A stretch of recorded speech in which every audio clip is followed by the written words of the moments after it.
श्रीरामचन्द्रः परमः सीतया सह भ्रातृभिः श्रौतमार्गेण प्रमितः सुदर्शनप्रतिष्ठितः।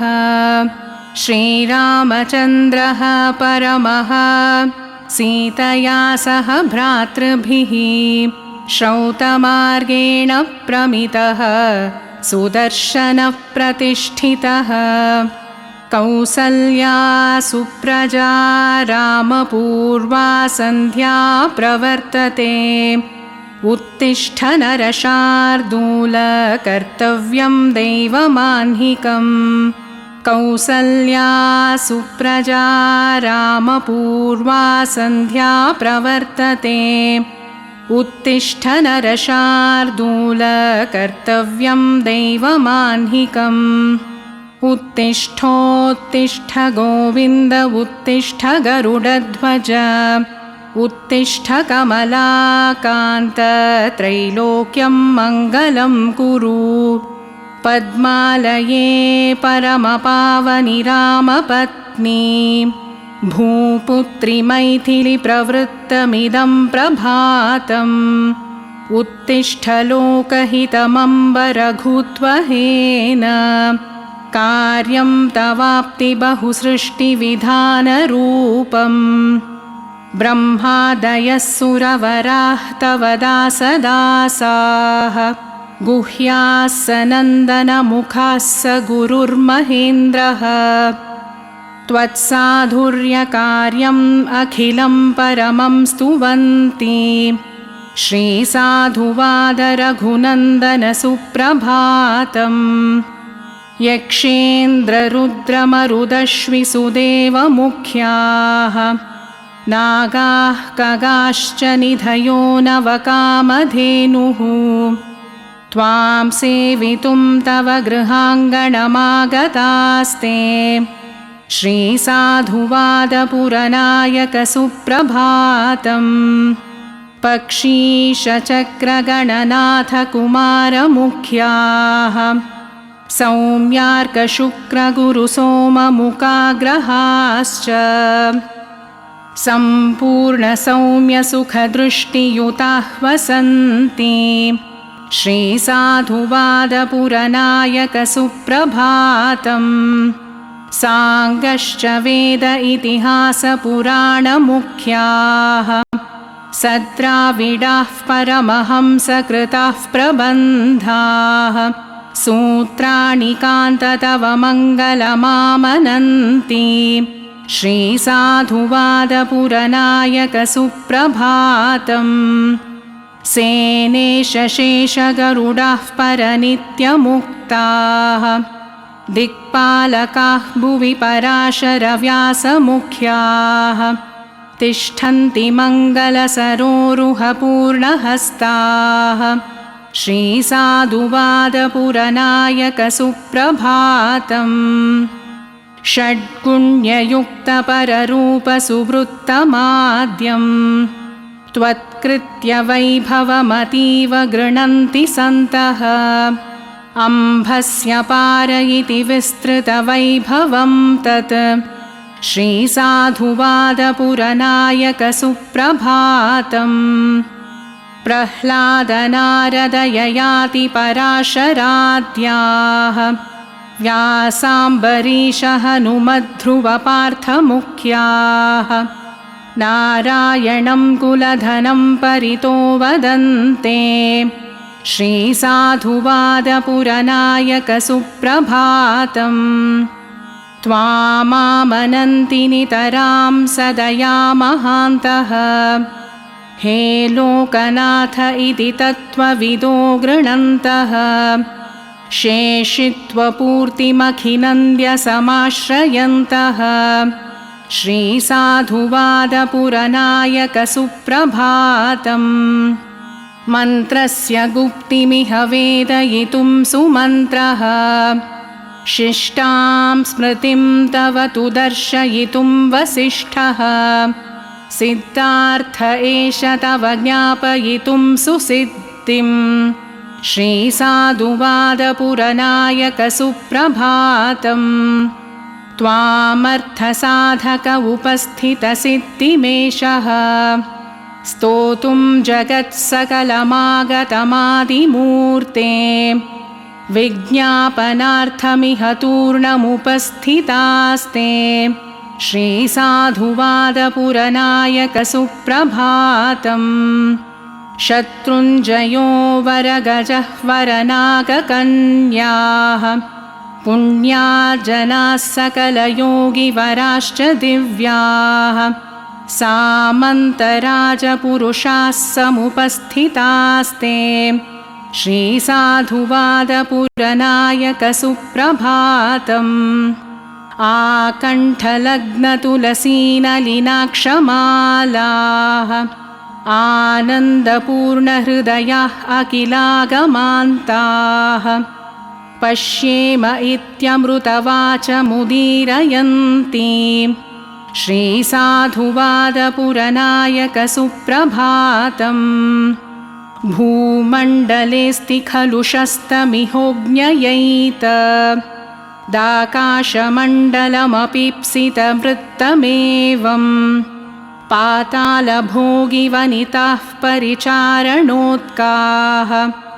श्रीसाधुवादपुरनायकसुप्रभातम् ब्रह्माज्ञया तव चरित्रमनन्तकोटि भूमौ प्रवर्तयितुम् उद्यतवान् प्रचेताः काव्यं तदत्र रुचिरं श्रवणीयमस्ति श्रीसाधुवादपुरनायकसुप्रभातम् रामायणस्य पठने तु कुशीलवाद्याः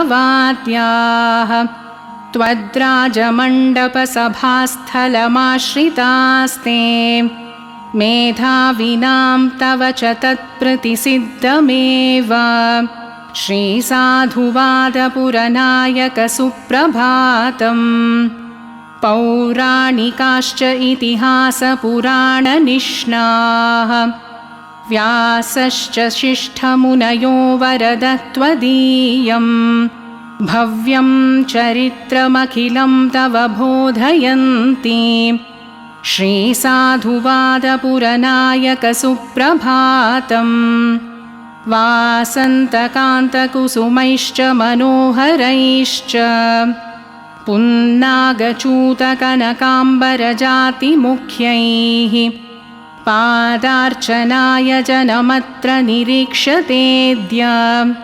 श्रीसाधुवादपुरनायकसुप्रभातम् द्वारे वसन्ति मनुजाः बहुमानहस्ताः त्वाम् आह्वयन्ति परमाः कलुषितवाताः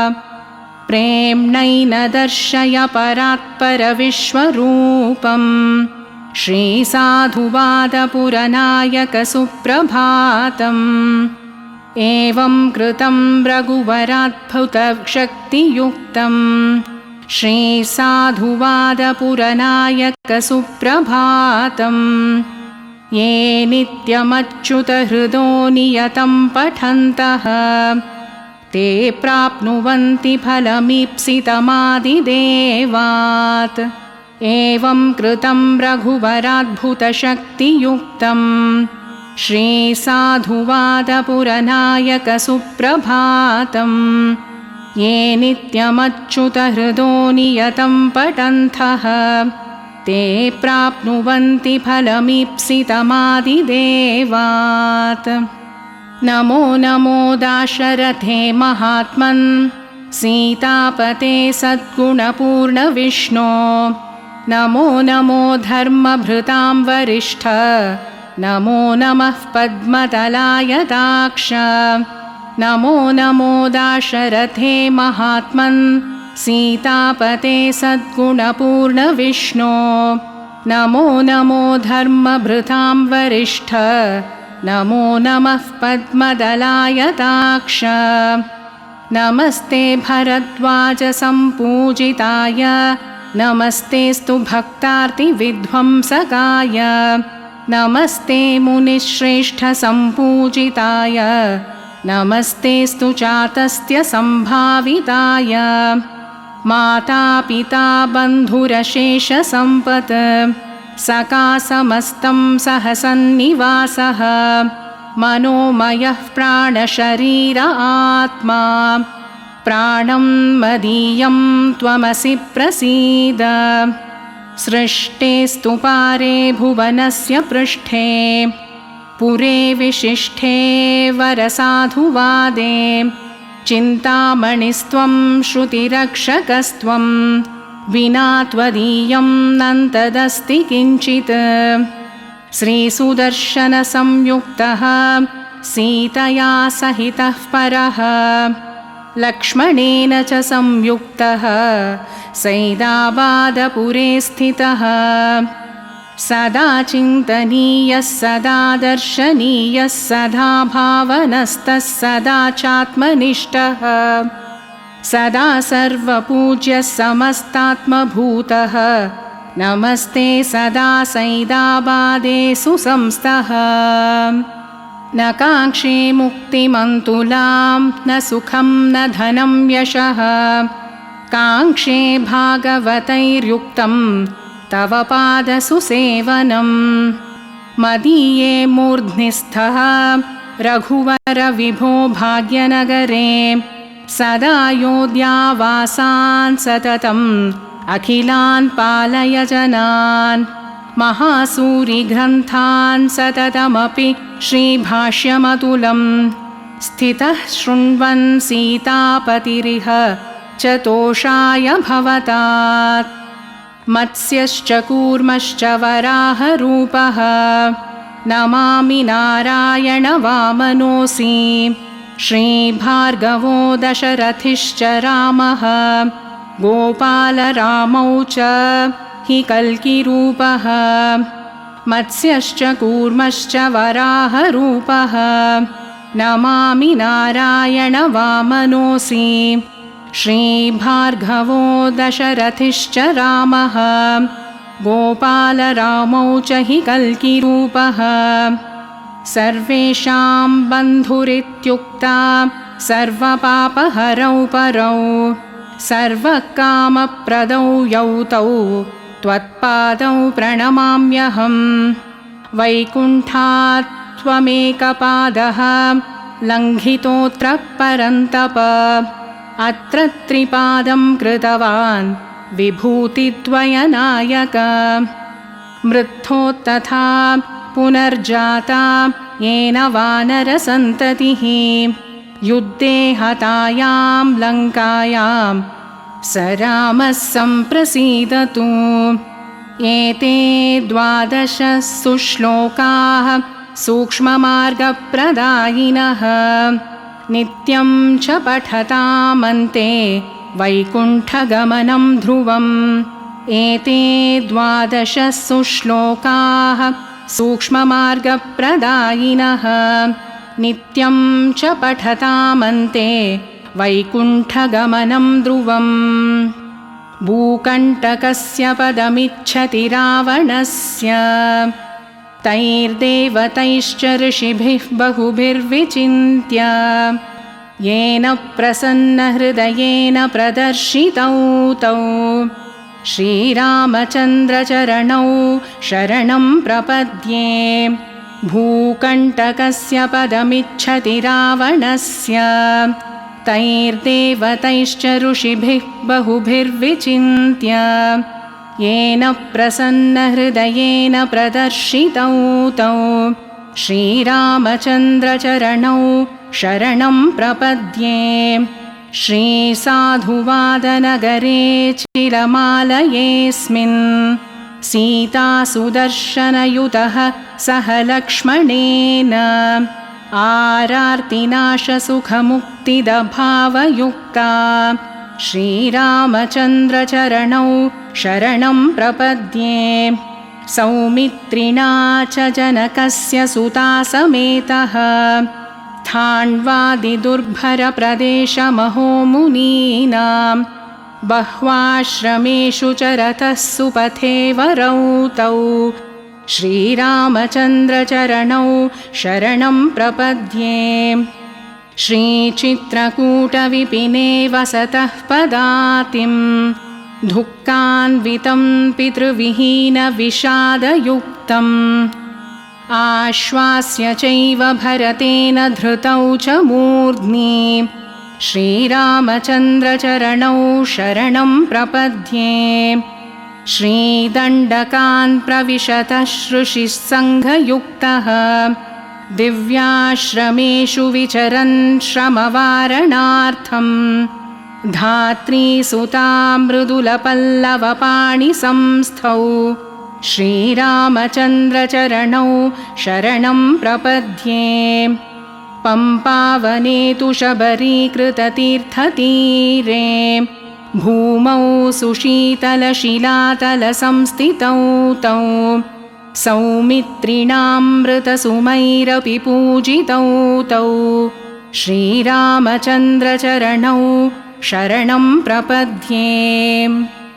भ्रात्रा विनिर्जितकपीश्वरप्रत्ययार्थं तत्रस्थदुन्दुभिशरीरमनन्तदूरम् उत्क्षिप्य चात्मनखचालनमात्रकृत्यौ श्रीरामचन्द्रचरणौ शरणं प्रपद्ये।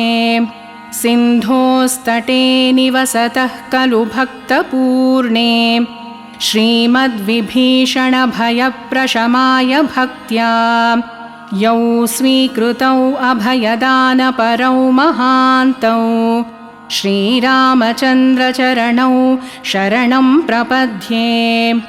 आसाद्य स्वीयनगरं स्वजनैर्वृतश्च जाबालिकश्यपमुखैर्वरपट्टबन्दे राज्यं प्रशासति च चाञ्जनिपुत्रभाग्ये श्रीरामचन्द्रचरणौ शरणं प्रपद्ये।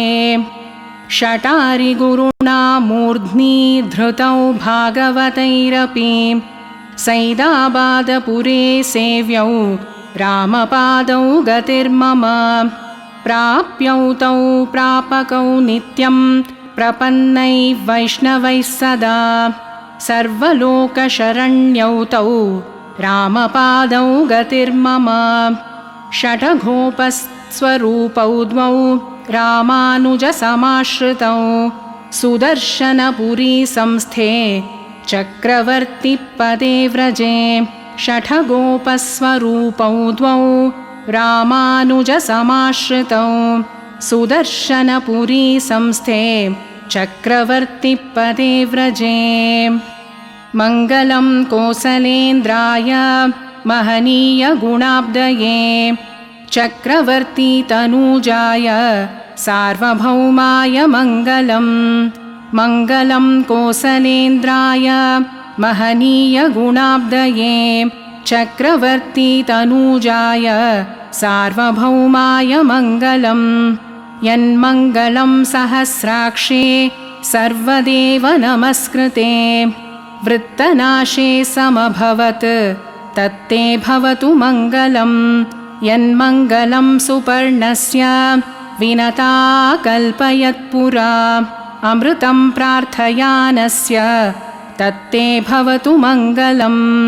त्रीन् विक्रमान् प्रक्रमतो विष्णोरमिततेजसः यदासीन्मङ्गलं राम तत्ते भवतु मङ्गलम्।